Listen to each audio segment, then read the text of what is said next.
In this video, I'm showing you how to create a beautiful page using Confluence. Turn your Confluence page from looking like a big blob of text that no one reads to this page that looks so much more attractive and easy to read. It's kind of like making your online dating profile hit that sweet spot. So to follow along, sign up and create your free account to Confluence using my link in the description bar down below, and let's hop inside of my computer. So after you've created your account in Confluence and we're inside our computer, the first thing to do is to create a page by clicking on this blue create button at the top of your screen. When you're just getting started with Confluence, the fastest and the most easiest way to create a page is by leveraging what Confluence already has, which are called templates. So click on all templates at the bottom and you'll see this templates appear on the right-hand side. There are more than 100 plus templates that you can use. And what I love about them is that Confluence developed all these templates by incorporating best practices from subject matter experts. So that way we can get our work done faster. For example, we have one for a sprint planning meeting, a retrospective, meeting notes, decision documentation, product requirementation, and the list is endless. Almost everything can be found in a template form and you can just leverage what's already inside. And what's also great is, let's say you want to look at a business plan one pager, it'll just automatically pop up here so you can see what it already includes. So for example, let's pick the template for business status update. Let's pick it and let's click it so you can see what that look like. And we can see here that all we have to do is fill out each of the tables and sections that are already inside. We have one for headlines, showing the highlights, lowlights, risks, the business review, going over metrics, and the OKRs and supporting initiatives, as well as any other updates. So all we have to do is fill it in and we're good to go. So to make your life easier, I always recommend searching for templates and seeing if Confluence already has one available that meets your needs. Let's say that you're creating another page and we'll go to the very bottom. Let's select all templates. And let's say that you want to create a document to capture meeting notes. Just go to the search bar and type in meeting. And you'll see templates for this. So we have sprint planning meeting, retrospective, meeting notes, or a one-on-one meeting. You can pick it and use it to save your time so you don't always have to reinvent the wheel. Now let's say that we're starting a page completely from scratch. Then the goal here is to make your page as easy to navigate and follow as much as possible. And to do that, I'm going to show you how to structure your page and layout and include any specific functions so you can emphasize and make information stand out. So now that we already have our page created, I'm going ahead and copy and paste the previous information for our initial plan onto this new page here. So this is the project plan that we copied and pasted. As you can see, it's somewhat organized, but nothing really stands out and everything is in different paragraphs. So it's kind of hard to really visualize and see. Pro tip for me, while it's important to have important information on your Confluence page, it's even more important with how you present that information. Have you ever heard the phrase PowerPoint by death? Well, it's because some PowerPoints just have too many words on it and it can just kill your audience and make them fall asleep. That's the same mindset that you want to have when you're creating and editing your page in Confluence. Don't just have long lists and paragraphs, but beautify it so that anyone can read it and get the information that they're looking for.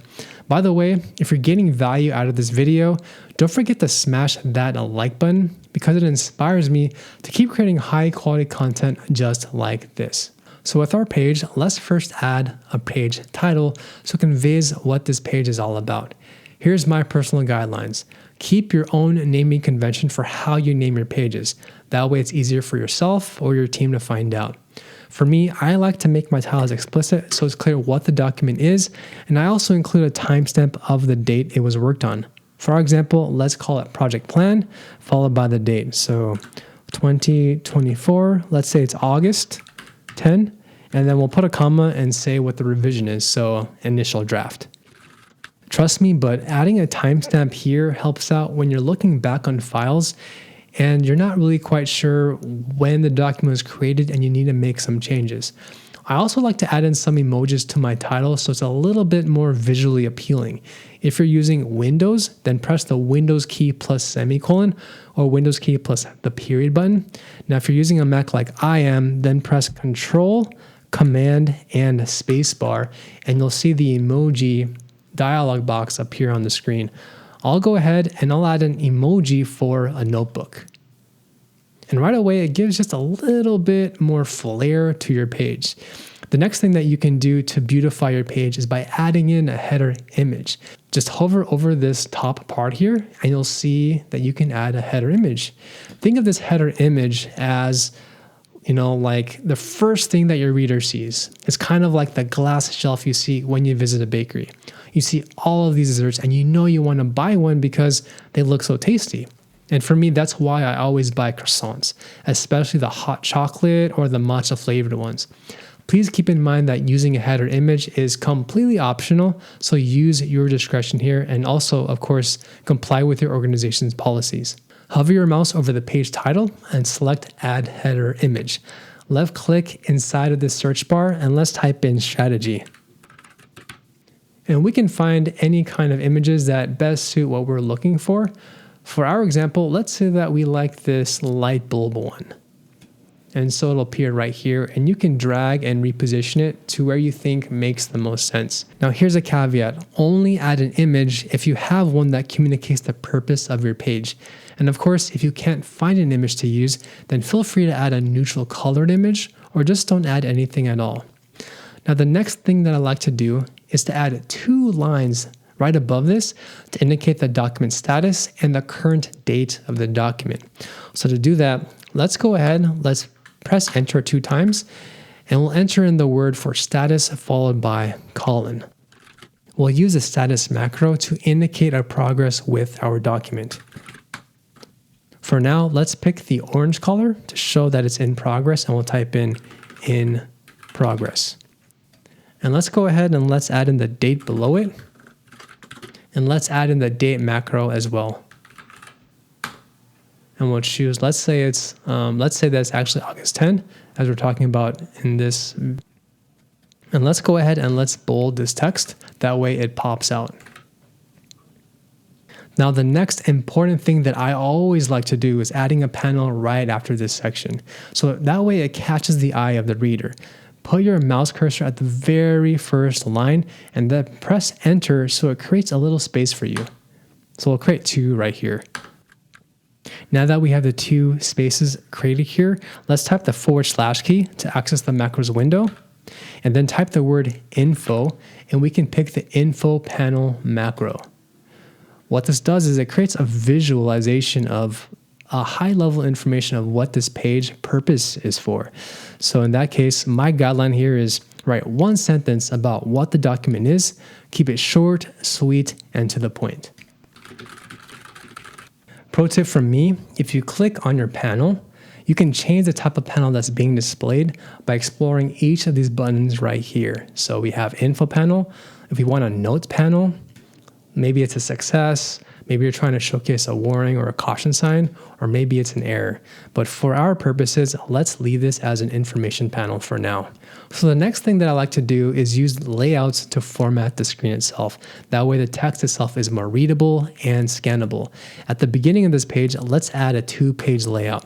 So we'll go ahead, enter in more space here, and then we'll type the / key and then type the word for layout.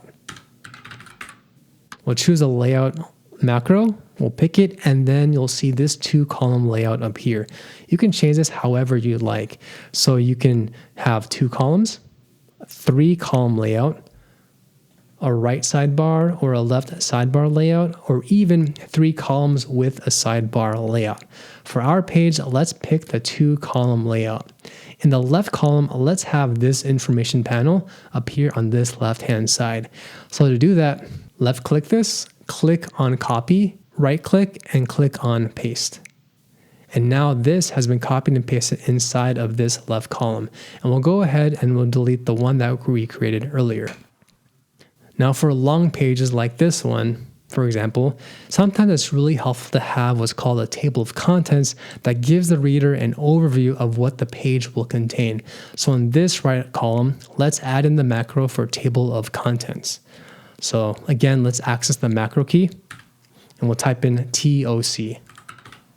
And we'll insert the table of contents right here. Of course, nothing is showing because we haven't formatted the words of the different headers that's part of this page. So we'll click on X and we'll start to format each of these different sections, and you'll slowly see that this table of contents will automatically get populated. So let's go ahead and let's format each of our section headers so they appear in this table of contents. The first header is the project overview.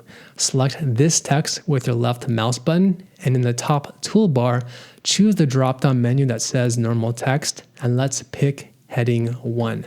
When you do that, it will automatically appear in your table of contents above.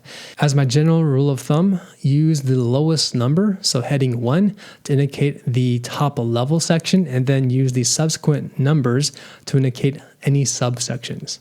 So let's go ahead and let's repeat this formatting to the other sections below this. Let's make project objectives, heading 1, and then we'll do the same thing for project scope as well. And we'll also format project approach and project phases so that they're also heading 1. And again, we're already seeing that it's formatted inside the table of contents. And we'll do the same approach for the remaining high-level sections. All right, now that we've formatted all the remaining section headers, we'll see the table of contents automatically populate right here. It looks pretty neat, right? So with our table of contents, we have a reference at the beginning of this page so that we can see which section is what. And the best part about this contents is that each of these links is clickable after a page is launched live. As we move on to the next tip, make sure to smash that like button if you're finding this tutorial helpful. Now, before we start organizing the content itself, let's go ahead and let's add in a divider macro to separate out our header information from the rest of our page so it breaks it up a little bit more visually. So at the top right here, let's press the Enter key, followed by the / key, and then we'll type the word for divider. We'll select this macro, and right away it includes this divider line that sections out the header information from the table, or actually after the table of contents. Now for our project overview section, to make things less compact, let's put all of this information inside of a table. Let's use a table macro. That way we can insert it right here. Let's make this a 2-column table by deleting the 3rd column that's on the right-hand side. So to get there, left-click inside this 3rd column, left-click on this down arrow, and then click on Delete Column. And there you go, we have 2 columns right away. Right now it's saying that these 2 are the header cells, but what we want is we want to format this left column as the header column. So to make that change, left-click this button for table options, and let's choose header column, and we'll also unselect header row. That way this left column is the area that showcases the categories for each of the information for the project overview. So I'll go ahead and I'll copy and paste all this information into this table and we'll update it accordingly. Now it looks like we need a little bit more rooms, so let's go ahead, left click this down arrow and click on add row below, and we'll repeat that until we have a few more rows below this. So product sponsor, and then we have other team members, and we need to add 2 more rows for project start date and end date. Now that we have all the information inside, let's format it. Let's shrink this column. Now for project manager, instead of copying and pasting my name here, let's go ahead and let's use the @ symbol so it tags me appropriately.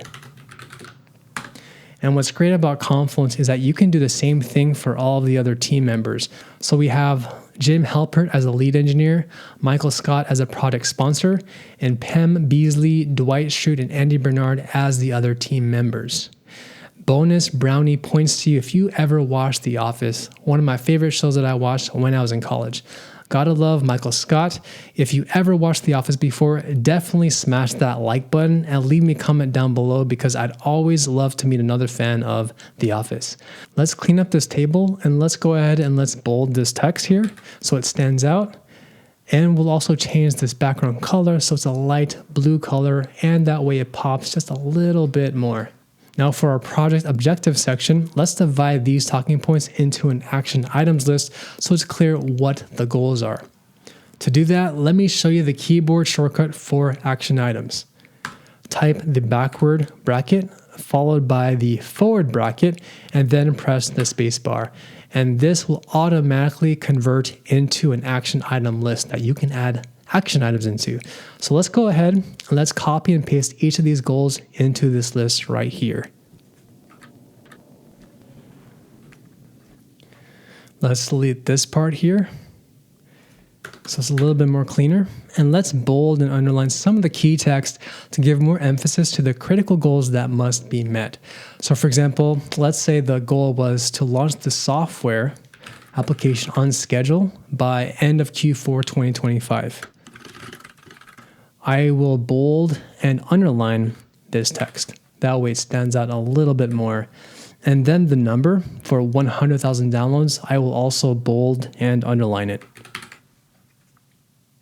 Let's also modify this so that way it's clear that the application itself must have robustness to handle 10,000 users. So I'll bold that as well.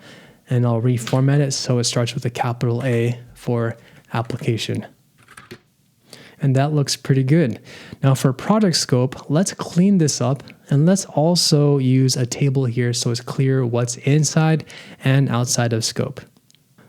Let's press the enter key and then we'll use a table macro just like we did previously, and we'll format it so that this third column is deleted. And that way we have one column for inside scope and then a second column for what's outside of scope. And now I'll go ahead and I'll copy each line into this table. But first, let's add 2 more rows to accommodate for this table here. And I'll go ahead and I'll copy each line. That way you can see what that looks like. And voila, that is our project scope section. The project approach section looks good as is, but I think we can clean up our section for the project phases. I think that we can make this a little bit better by adding a timeline right here by using the macro for the roadmap planner. So let's go ahead and let's type in the / key for roadmap, and we'll insert the roadmap planner macro. Let's go ahead and let's have 5 bars inside this first swim lane for initiation, planning, execution, launch, and closure. So I'll go ahead and add in those bars. That way it's clear what's happening. I'll delete this swim lane and I'll rename each bar here as initiation, planning, execution, launch, and closure. Let's resize this execution bar so it takes place over 5 months. So let's say it's going to take place from December to December, January, February, March. And let's move April as is. And there we have it from December to March, launch from April to May, and then closure by mid-June. Now for our marker, let's say that this is a milestone to release version 1. So let's move it to roughly mid-May, and we'll click on it. We'll click on the pencil icon to edit the title, and we'll call it Milestone Version 1 Release.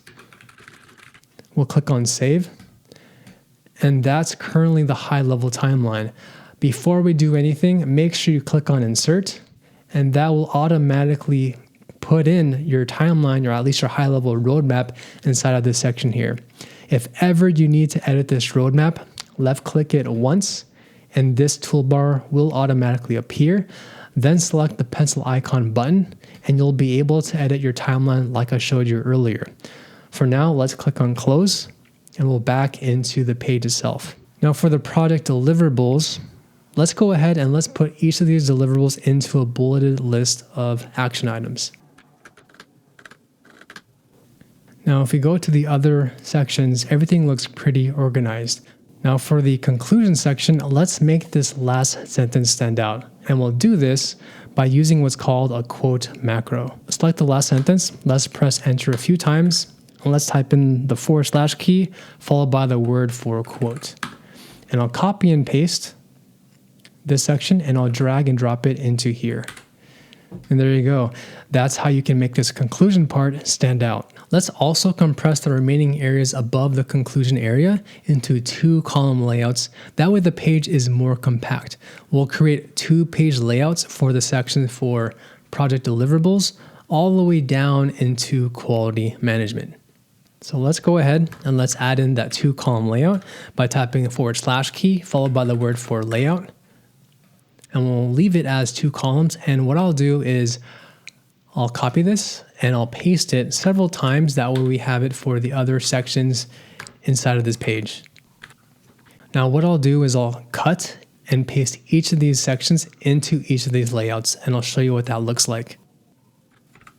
And there you go. We have the 2 column layouts that separate each of these different sections. So it's really easy to scan and see where you need to look into. Now, as a handy dandy reference aid for how the page has been revised, I also like to add in a revision history table at the very end of this page.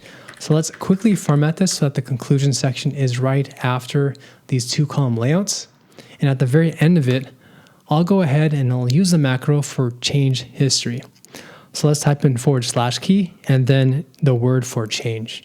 So keep in mind that this change history table kind of serves like your revision history table at the very bottom. To make this section stand out, let's add a separate header called change history. And let's also format it so it has the formatted text for header 1.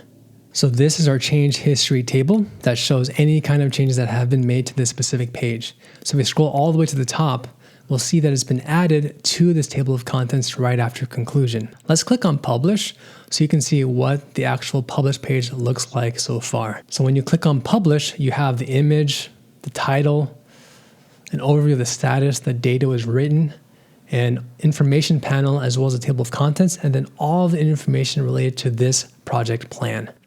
Let's go back and let's edit it. Now to beautify our page, let's go ahead and let's add 1 or 2 more emojis to a few of our headers. That way it just pops a little bit more. For our project overview part here, let's go ahead and let's add in a emoji or a symbol for a note. So let's type in the / key and then the word for emoji. And we'll type in and choose the one for note. That way it just stands out and just gives it a little bit more personality and character.